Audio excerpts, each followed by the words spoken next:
Hi guys, आज हम लोग गए थे एक शादी में और इस शादी में जाने के लिए हमें सबसे पहले गुजरना पड़ा इस ठंड से, क्योंकि बहुत ज़्यादा ठंड थी। तो हम लोग पूरे पैक होके जा रहे थे। हम लोगों ने पूरा अपने आप को कवर किया हुआ था और हम जा रहे थे। ठंड के साथ साथ हमें इस बेकार सी रोड का भी सामना करना पड़ा, क्योंकि जहाँ पे शादी थी वहाँ की रोड थोड़ी सी ख़राब थी और हमें बिल्कुल भी अच्छा नहीं होता जाते, बट फिर भी हम गए।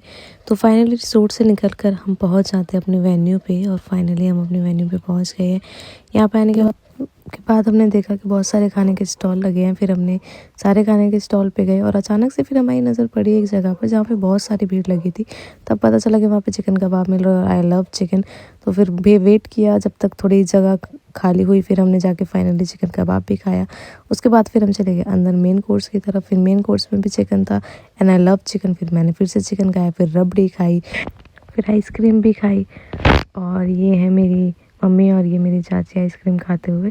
फिर इसके बाद हमने कॉफ़ी पी। थोड़ा ज़्यादा ठंडा ठंडा हुआ तो थोड़ा गर्म भी चाहिए था। फिर इसके बाद हम फिर से बाहर आ गए। फिर थोड़ी देर बैठे हम लोग और फिर हम सोचने लगे कि अब हमें क्या करना चाहिए। फिर इसके बाद यहाँ पर यही सोचते हुए कि कुछ खाना चाहिए, नहीं खाना, क्योंकि पेट पूरा भर चुका था। फिर फाइनली डिसाइड किया कि अब घर चलते हैं। फिर हमने घर की तरफ अपने कदम बढ़ाए और ये हमारे कदम बढ़ते हुए घर की तरफ। फिर हमारे फाइनली ये हमारी बाहर निकलते हुए क्लिप है। इसके बाद यहाँ पे मेरी बहन ये बता रही है कि अब इसका घर पे जाना कितना ज़्यादा ज़रूरी है, क्योंकि अब तक वहाँ पे आइटम सॉन्ग्स चलने लगे थे। तो इससे ये बता रही है कि यहाँ पे इसे कंट्रोल नहीं हो रहा था और इसका घर जाना बहुत ज़्यादा ज़रूरी है, नहीं तो यहीं पे डांस करने लग जाएगी। इसके बाद फिर हमने अपने बाहर निकले और हम अपनी अपनी गाड़ियों पर गए और फिर इसके बाद ये हम अपनी गाड़ी पर आए और फिर अब हम घर